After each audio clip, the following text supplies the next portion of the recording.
மிக கொடூரமான துக்கத்தின் நாளை நாங்கள் நினைவுபடுத்தி இந்த மக்களை நாங்கள் எங்களுடைய நெஞ்சத்தில் இருத்தி இந்த நிகழ்வுகளை உங்களை பங்கெடுக்க அழைக்கிறோம். சரியாக இன்று காலை 10:19 பிரகடனம் வாசிக்கப்படும்.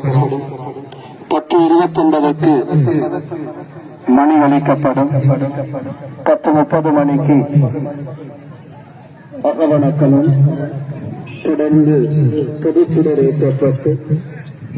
ஏற்றப்பட்ட பின்பு அந்தந்த மக்களுக்குரிய தனி சுடர் ஏற்றப்படும்.